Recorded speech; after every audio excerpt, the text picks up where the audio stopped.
Welcome to Chelsea's Vocation. Chelsea raised 2 children on the autism spectrum, Justice and Noe, into adulthood. They're the reason why she can't help but smile when she recognizes autism in another human, especially a child. Chelsea spent almost 2 decades studying this neurotype as a parent professional, learning how to better adapt her own behavior and the environment around autistic children to both encourage and foster their development. She hopes through this podcast that you might better understand how neurotypical people process your neurology if you're autistic, or how to better yourself as someone who values autistic humans and your relationship with them. Chelsea is a lifelong learner and expects you are too. So don't hesitate to reach out to her through social media comments or the contact form on our website with your own insights. If you're coming to this podcast after the first 5 episodes, you may want to go to the show and review 1 or more of those foundational episodes to know where she's coming from. Either way, we're glad you're here now.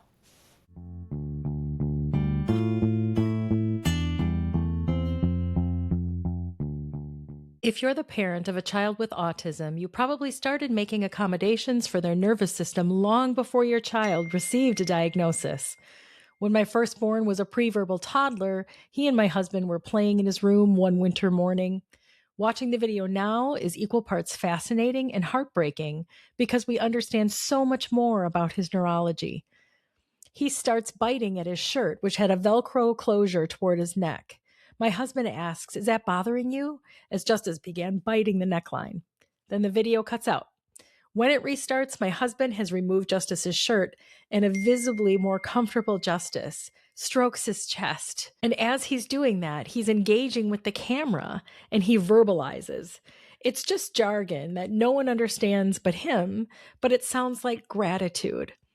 I think the part that strikes me most about the transformation is how much more Justice could accomplish when the conditions were right. When his tactile defensiveness wasn't sucking the energy out of his capacity to vocalize, his interaction was so much better. He was ready for a playful social exchange and learning. The more we understand about what our neurospicy learners need to be successful, the more intentional we can be to set them up for success across environments. We can work with teams at school, in our places of worship, and in community groups to prepare, making new experiences more likely to go well for all involved. Based on my experiences, both as a parent and professional, I'm going to offer some suggestions for what to do and what not to do to set up our kids, their peers, and their caregivers or educators for success. I'm going to focus on 3 primary areas: home, school, and short-stay community outings. First, let's focus on home. This should be your child's safest place. It should be where your child is known and loved best, where he or she is free to unmask. It's not to suggest that home life is without expectations, but where you as a parent can do your best to reduce stress and equip your child with tools for their toolbox. So let's think about first their bedroom. They probably spend an awful lot of time in there. So what does it look like? I remember my son's toddler bedroom was pretty overstimulating, to be honest. We had painted the walls like a blue moon ice cream color to match his bedding set, which seemed like a really good idea until we realized that it might be a bit much. So look at the space. Is there too much clutter? Does it look safe in there? Are there things that could be projectiles if they end up in their bedroom trying to decompress and then end up choosing some unsafe behavior in there? So make sure that bedroom is a place that they can relax, certainly where they can enjoy their toys, but where it's not overstimulating. They don't need all the toys at once. They don't need everything all over the walls. Make sure it's someplace where they can make good choices. When it comes to co-regulation, this might be something that you're already doing as a parent. You don't even realize it, right? And it's certainly something that all parents do. If you have an infant who's crying, part of the way that you co-regulate them is you pick them up, you soothe them, you co-regulate with them. You're probably continuing to do that with your neurospicy child, but really be intentional about the ways that you're co-regulating. As they get older, sometimes we as parents and educators tend to think, okay, they're this age now, they should be able to cope in this way. And if they're not demonstrating that, co-regulate with them. Continue to show them how they might regulate themselves. whether that's teaching them how to take breaths or giving them a stim or a fidget toy, something that's going to help to calm their nervous system enough to be able to take on some input. Part of the way I like to think about co-regulation is being a thermostat instead of a thermometer, right? So you set the temperature in the room instead of reacting to the temperature that your child might be reaching. So as they're escalating, you don't want to be that thermometer and escalate as well.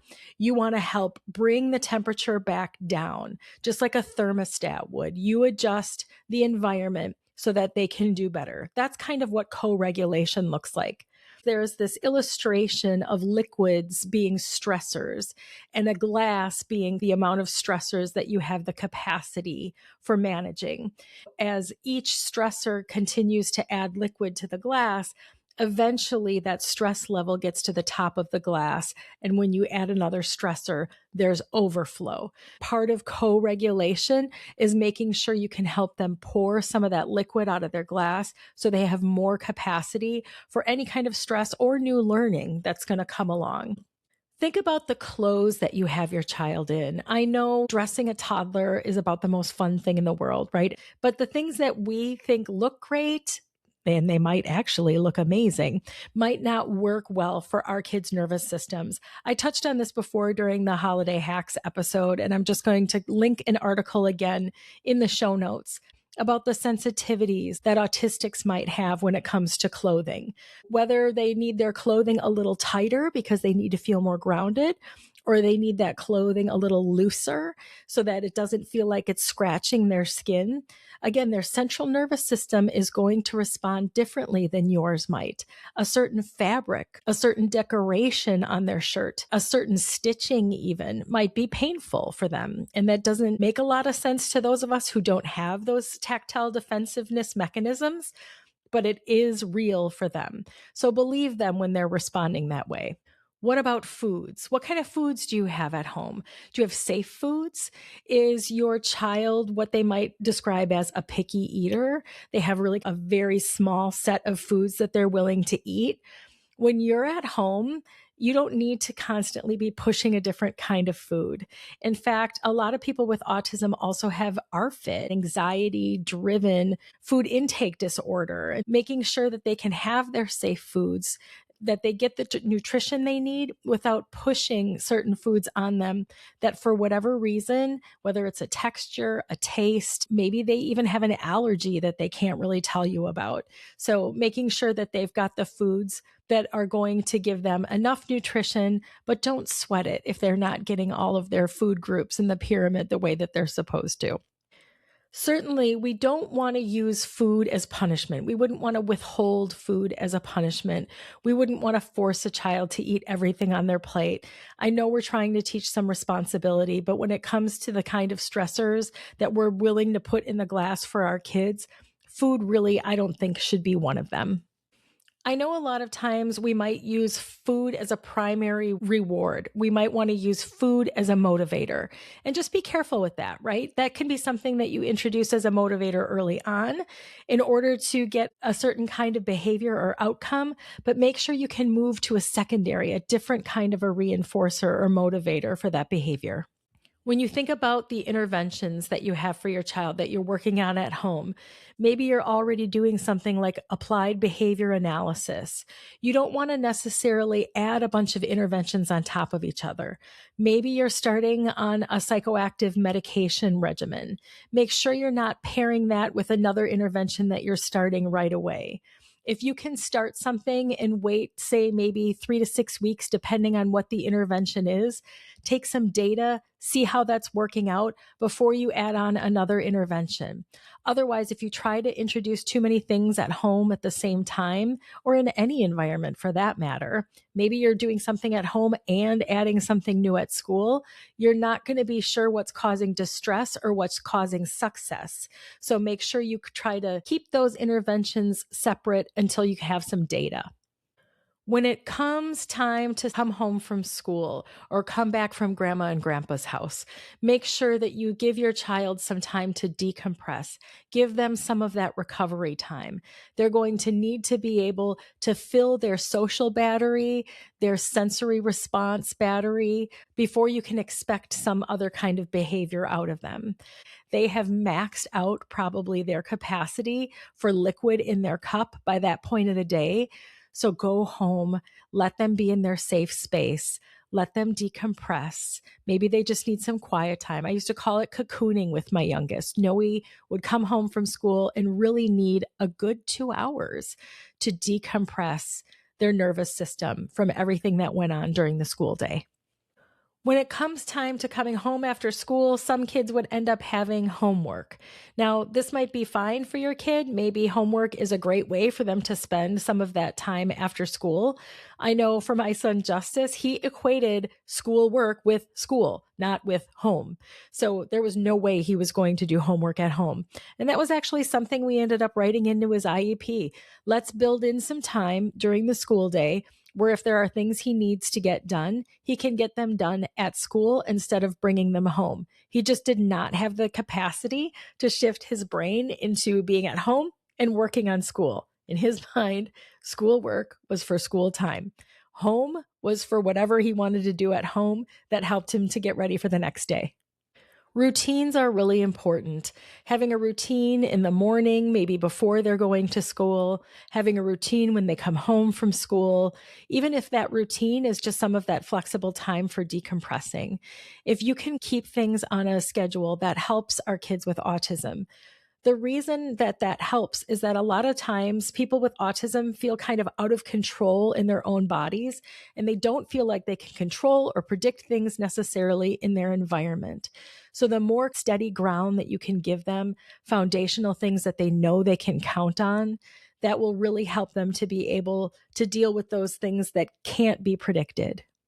If you have a neurodiverse household, so say you've got a neurospicy kid, you've got some neurotypical kids, and maybe your neurotypical kids push back a little bit and say, well, why does he get to do this? Why does she not have to do that? It's not fair. And sometimes you might even hear that from somebody in an environment, say on a team or at school, and we're going to get into school next. But they might say, look, we have to treat everyone the same. That is a lie. Don't fall into that. Don't get tricked into believing that fair means same. You have to think about equity. Things being equitable is people getting what they need in order to be successful. So you might have seen the illustration before where you've got an elephant right next to a turtle, and they're trying to look over the fence to see a soccer match. Now, the elephant can see over the fence just fine, but his friend the turtle cannot. He can't see over the fence. So the next picture, which is equity, is bringing a box for the turtle to stand on so he can see the match as well. So it's not about having the same thing. It's about having what they need in order to get the same outcome. And maybe it's not about getting the same outcome, but it's about having the access to have an equal opportunity. All right, let's get into school a little bit. Something that you can start at home is called a functional behavioral analysis. Sometimes it's called a functional behavior assessment. The reason I like the term analysis over assessment is you're really trying to figure out, what does a behavior mean? So anything can be a behavior, right? It doesn't have to be something that's challenging necessarily. But if it's a behavior that communicates something, that should be in the functional behavioral analysis. So what you're trying to figure out with an FBA is, what is the behavior? What does it communicate? And what do we do to either adjust the environment to perhaps prevent this behavior if it's an unwanted behavior? Or what can we do once the behavior is already in motion? What this is not is an antecedent behavior consequence chart, an ABC plan. The reason I don't like that idea is because while there may be an antecedent, something that comes before a behavior, and I would argue there is always some tell or some trigger, something that you see that's showing that a behavior is coming. So that might be the antecedent, the B might be the behavior, but when we're talking about a C as a consequence, you cannot consequate neurologically driven behavior and expect it to change. The only way that you can use behavior modification to change a behavior is if that behavior is chosen. So, say, for example, a neurotypical 3-year-old is having a tantrum. You can modify that behavior because that is a chosen way. They are using behavior to try to get you as a caregiver to change what you're doing. But when a child is having a meltdown or there's a behavior that is otherwise neurologically driven, there is no consequence that's going to make that go away. You are not going to change their nervous system. So figure out, what is it that's triggering that behavior? What's the antecedent? What comes before it? And what can you do to prevent it? Is there something that you can change at home? Is there something that can be changed at school to prevent that behavior? Because it is communicating something to you. And that's the whole point of an FBA.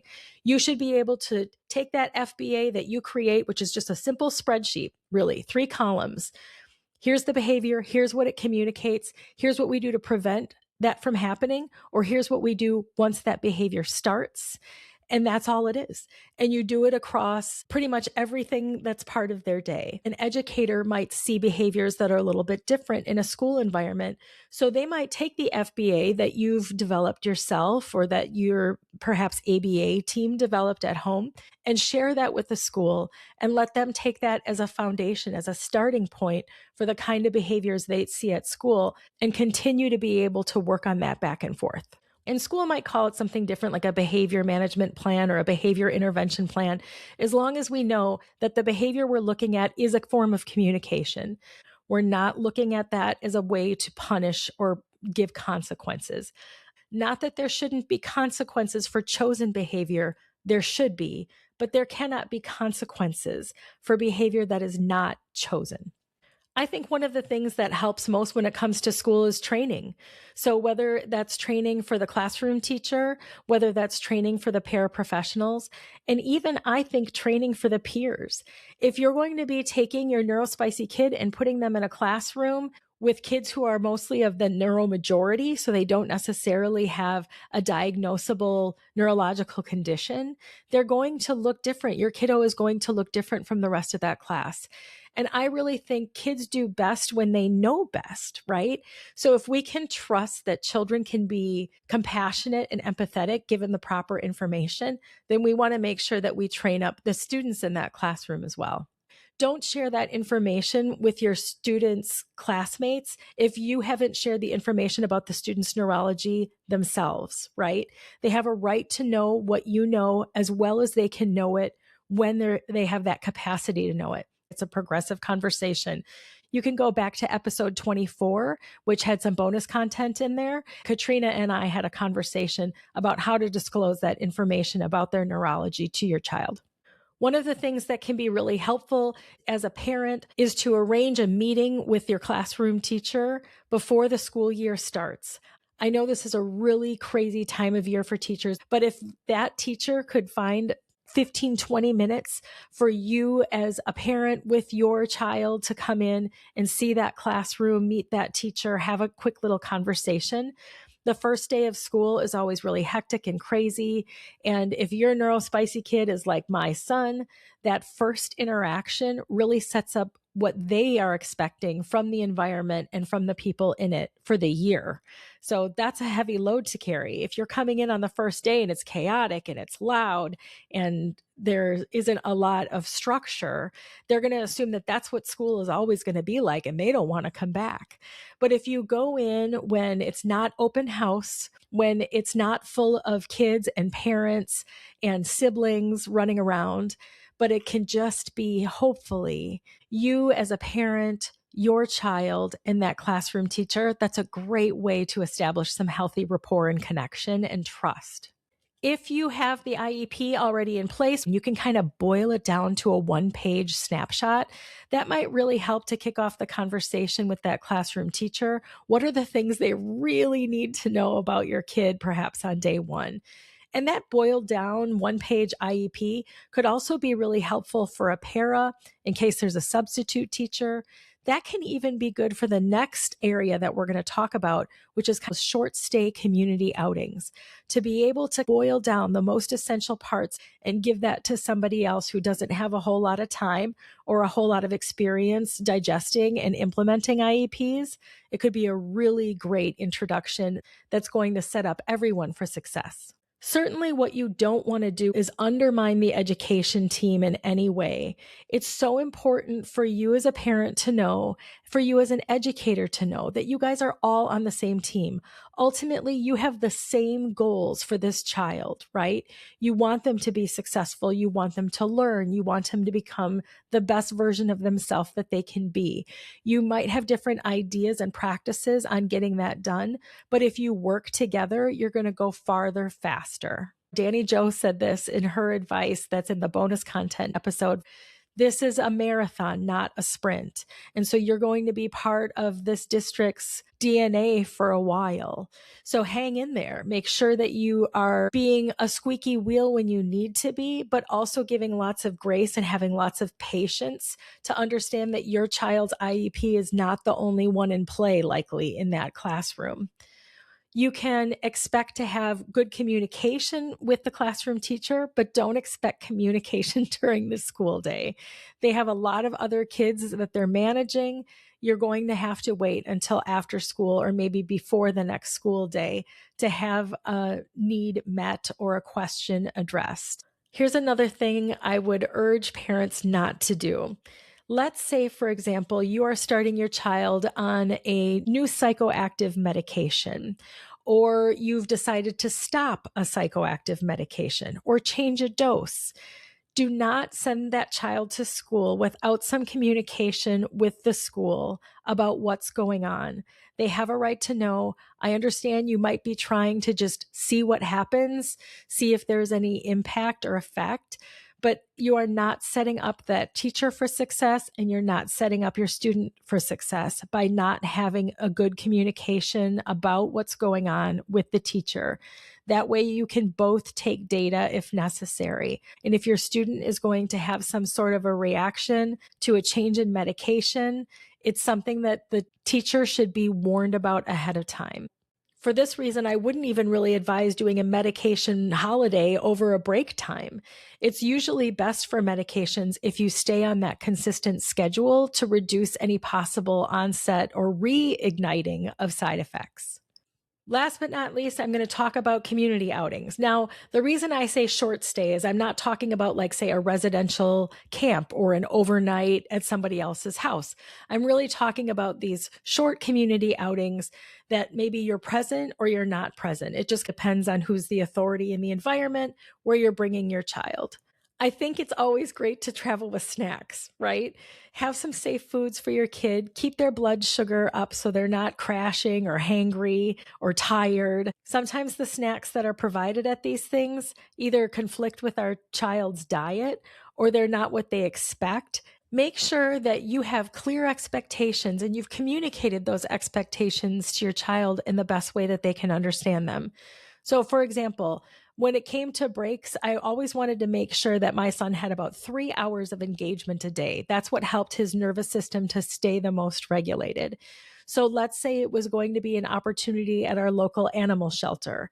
I wanted to make sure he knew what time we would be leaving the house, what time he would be home, and to the best of my ability, what time was going to happen in that space between. So if you can get that schedule ahead of time, usually a program director already has that pretty well figured out. If you can build in some flexibility there too, in case something changes, but just so they have an idea of what they can expect. Clarifying expectations actually keeps liquid from getting into that stressor cup. There might even be a social story that you can either write or check the website of some place you're going. A lot of times now, museums and zoos might have a social story that just kind of says what you can expect at this place that they're going to be visiting. Maybe it even has some information about a decompression area. So if your child becomes overstimulated or otherwise dysregulated, you can retreat to that space where there might be some quiet, calming activities that can pour some of that liquid out of their glass.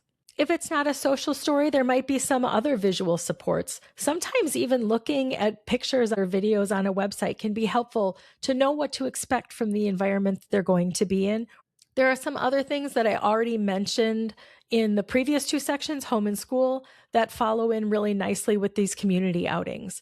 That IEP one pager, again, if they're going to like a day camp situation, have that boiled down IEP that you can be able to give right to the person who's directing that activity. And if it can be supplied ahead of time, give them a week or so to look it over and have a chance to ask you some questions. If you have a functional behavior analysis, go ahead and provide that FBA to the people who will be engaging with your kid. Again, the more information they have that's easy to digest and easy to apply, the more you're going to be setting up your child, their peers, and the people who are in charge of that activity for success. If your child just did 6 hours of school, don't expect to be able to do a short community outing immediately thereafter. They're going to need that time to either be able to recharge their social battery or to be able to pour some of that liquid out of the glass to regulate their nervous system for more sensory input. When it comes to being in someone else's space, you want to make sure that you're preserving your child's dignity and that you are, as much as possible, respecting your child's bodily autonomy. I know sometimes when we get together with family, we want to say, hey, give so and so a hug, but your child might not want to do that. That might not be a welcome sensory input for them. Make sure that you run the interference there. If someone comes in to give your child a hug or a high five or a fist bump, don't insist that that child acquiesce to that kind of physical touch that might be very unwelcome for them and very threatening. So make sure that you are respecting your child's bodily autonomy if that's not something that they want, and preserving their dignity. If you can do a little advance work before you're going to some kind of community outing, do a little detective work. Think about what are the things that set your child off? What are those triggers? What are those stressors? Can we avoid them? If you are going someplace and you think something could go sideways, there could be something that happens last minute, have your escape plan in mind. I remember as Justice was getting bigger and I was realizing that if he was going to have a meltdown where he needed to be removed from the environment, he was really getting too big for me to physically move him very far. And of course, sometimes when I was removing Justice from an environment, especially if he looked too big to be having a tantrum, which is what people who didn't know would think was going on, you would get all the stares and all the judgment.